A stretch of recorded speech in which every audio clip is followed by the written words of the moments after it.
Hey guys, it's Makeup by Kate Pitch here, and I'm back again for another video with my Prosecco. Actually, it's empty, I need to refill, but in today's video, I am going to show you how to do a natural everyday look, just to kind of enhance your features, and just really make yourself look like, not the best version of you, because you can look like that with no makeup too, but a better version of you, maybe. I don't know, I don't want to like offend anyone by that, but hopefully you know what I mean.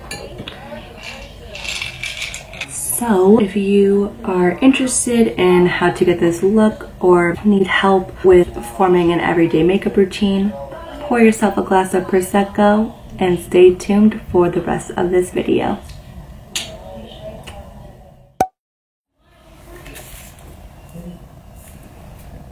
It's time for some Prosecco. It's time for some Prosecco. Shout out La Marca, one of my favorite types of Prosecco. Slash, if you want to sponsor me, just let me know. I love that sound.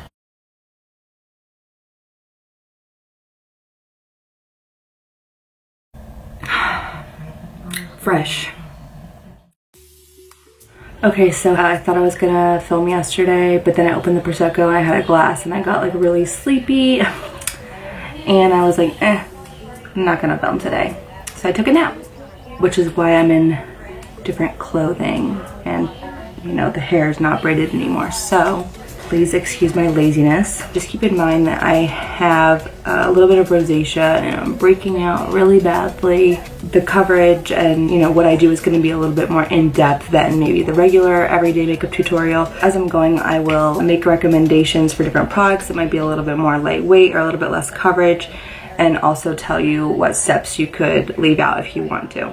Today I'm going to be using the Fenty Soft Matte Instant Retouch Primer. This is a mattifying primer, but it does have some hydrating properties, so if you're dry, you can use this. It wouldn't be my first pick for dry skin, but you know, if you want to give it a shot, you totally can. Just make sure you moisturize really well before. Then I am going to be taking my Fenty foundation. I am the shade 160. This is like a medium coverage foundation that you can build to be full coverage. I used to be like obsessed with it when it first came out, and now I'm kind of realizing that it accentuates like texture on my skin. So if you have texture or you're dry, I would kind of stray away from this foundation, but if you're oily, it's an excellent foundation because it really holds up all day.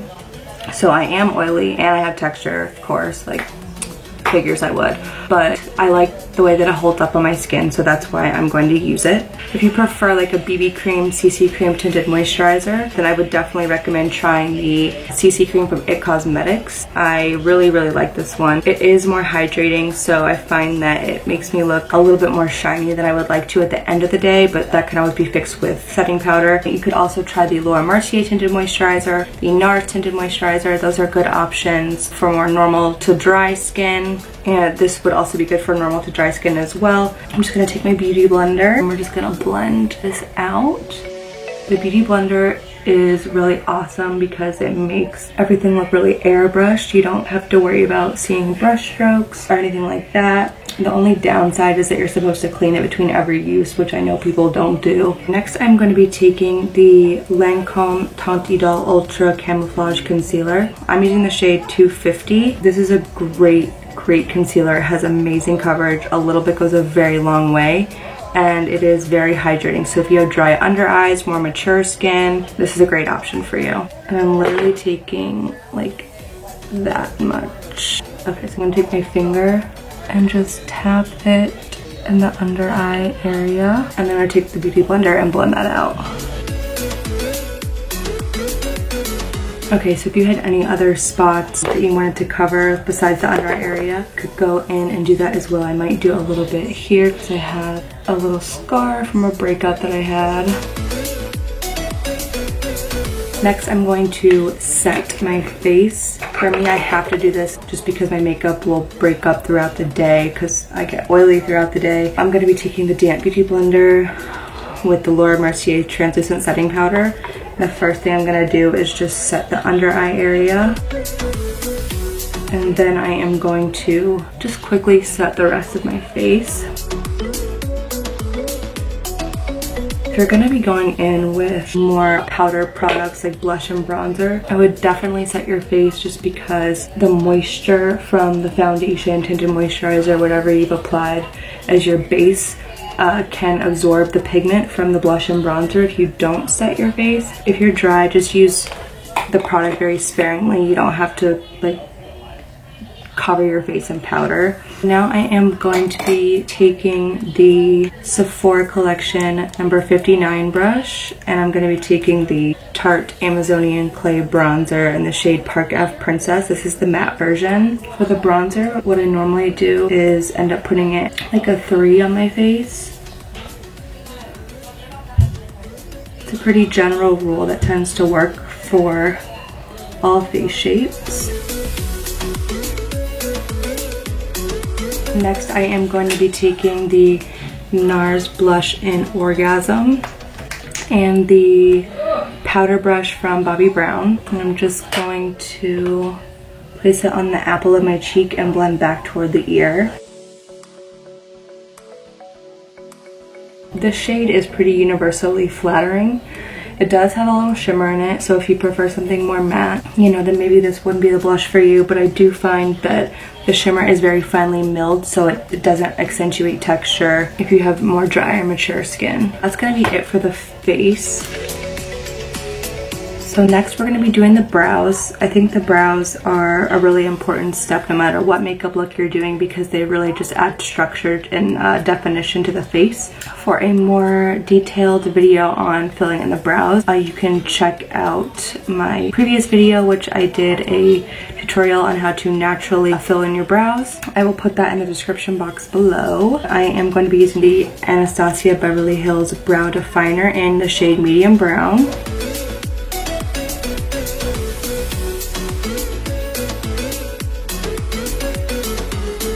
Okay, next I'm going to be setting the brows with a clear brow gel. This one is also from Anastasia Beverly Hills. And now that the brows are done, we're going to be moving on to the eye makeup. I am going to be taking the Urban Decay eyeshadow primer in the shade Eden. I like this one a lot because it adds a nice brightening base. It evens out the tone of my eyelid, and it will definitely make the colors that go on top pop. Again, just because this is like a more everyday look and I'm not going to be doing anything too dramatic with the eye makeup, this might not be completely necessary, but it definitely will help the makeup last. So now before I go in with any eyeshadow, I am going to go back to the translucent powder from Laura Mercier, and I'm going to be taking the Sigma E35 brush, and we're going to set the eyeshadow primer. I would definitely recommend setting the eyeshadow primer with either a translucent powder or a light eyeshadow powder. I'm going to be taking the Kevyn Aucoin Contour Book Volume 2. This is a great palette because you can use it obviously to contour and highlight for the face, but it also has some eyeshadows in here. But I would definitely recommend this for everyday use just because it's kind of like all right there for you. And it comes with a little face chart and eye chart situation to help you contour your face and accentuate your eyes. So I'm going to be taking the sculpting powder from the contour kit. Any medium matte brown eyeshadow would work, or powder. You know, you could also use your bronzer if you want. It doesn't necessarily have to be matte, but I tend to use more matte shades in the crease. And I'm taking the Sigma E35 brush. I'm going to just blend back and forth like a windshield wiper. This is basically contouring the eye. It's just emphasizing the natural shape of your eye. Okay, next I'm going to be going in with the shade Cool Tan. It's a little bit deeper than the sculpting powder. I'm going to go in really to the same spot, which will add a little bit more depth and help to even open up the eye a little bit more.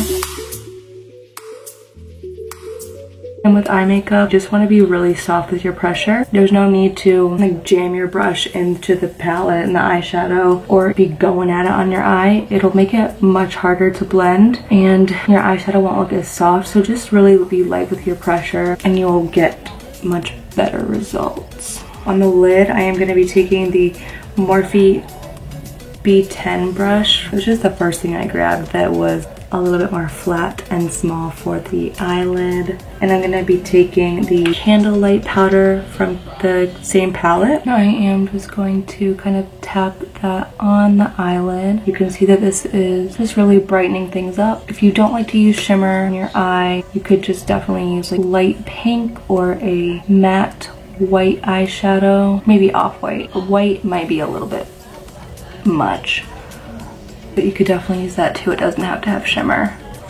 Okay, so that's gonna be it for the eyeshadow. Next I'm gonna be taking the NYC liquid eyeliner. It's a great eyeliner that costs like, I think it's like $3. I actually prefer it to a lot of the other more expensive eyeliners that I've tried. We're just going to start in the center of the lid and kind of work our way to the outer corner, and then go back to the center and work the way to the inner corner.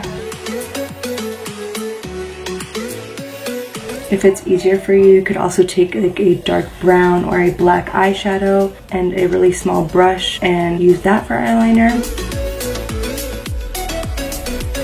To finish off the eyes, we're gonna do mascara. I'm gonna first do the primer from Lancome. Take my lashes to the next level. It also is conditioning, it has vitamin E, and it has little tiny fibers to make the lashes look more full. So if you have baby lashes and feel like your mascara isn't cutting it, then I would definitely consider adding a primer to your makeup routine.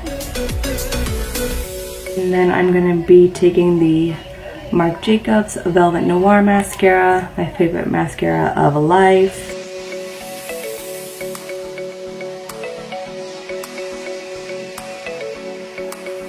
I am also gonna do a little bit on the bottom lashes just to make them pop and kind of balance out the eye.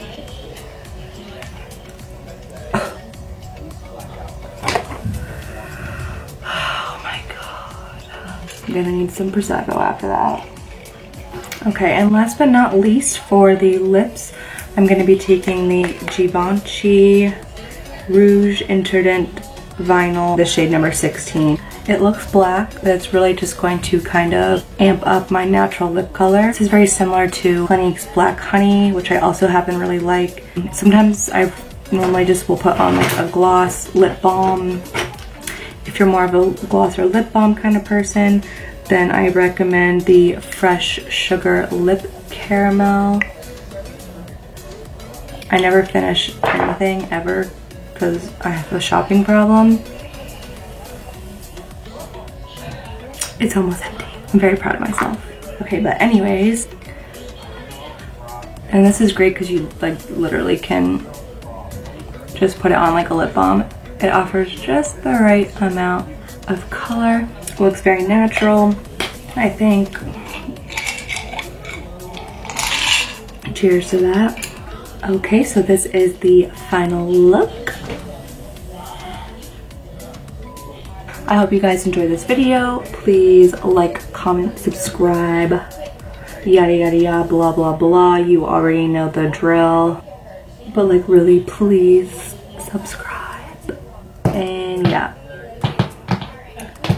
I'm a hot mess. Okay, I'm gonna go now. I will see you on my next video, hopefully.